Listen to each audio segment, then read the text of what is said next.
penciptanya. Yang menciptakan disebut Khaliq.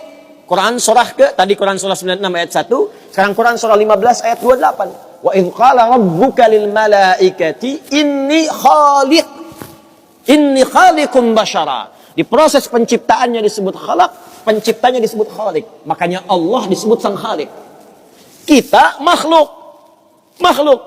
Bentuknya bisa jin, ya, bisa manusia, bisa hewan. Makanya saat disebutkan jin dan manusia menggunakan khalaq. Wa ma khalaqtul jinna wal insa illa liya'budun.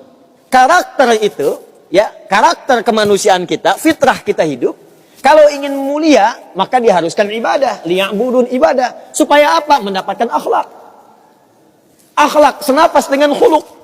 Kalau sudah terkumpul pada diri kita, berubah jadi khuluq. Itu yang disebut surat Al-Qalam. Ketika memuji Nabi SAW. Wa innaka la'ala khuluqin azim. Bagaimana Nabi mendapatkan khuluq? Ibadah. Dengan meningkatkan takwa kepada Allah Subhanahu wa ta'ala. Makanya diminta kita sholat, diminta kita puasa, baca Al-Quran supaya punya akhlak. Apa diantara akhlak itu nilai kemuliaannya? Maaf, bukan sekedar disiplin, bukan sekedar jujur, lebih tinggi daripada itu.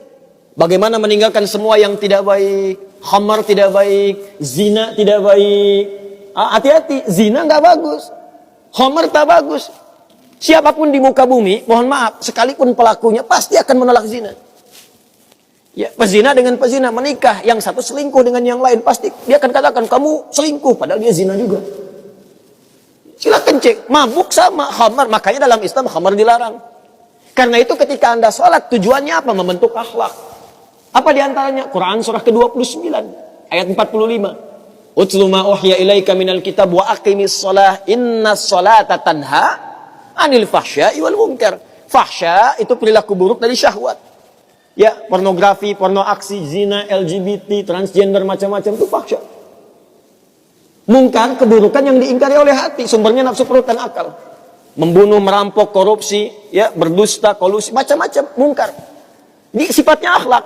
Makanya, mohon maaf, kalau Anda katakan orang Jepang berakhlak, orang Selandia Baru berakhlak, itu Anda kurang pengetahuan. Beradab betul, berakhlak belum tentu. Karena di sana disiplin, tapi mabuk jalan terus. Zina biasa. Itu bukan akhlak, namanya itu adab. Itu adab. Jadi kita mesti bedakan mana adab, mana akhlak, itu berbeda. Ya, karena itu orang ibadah, kalau benar ibadahnya pasti berakhlak. Jelas? Kalau orang belajar mungkin beradab, tapi belum tentu dia berakhlak.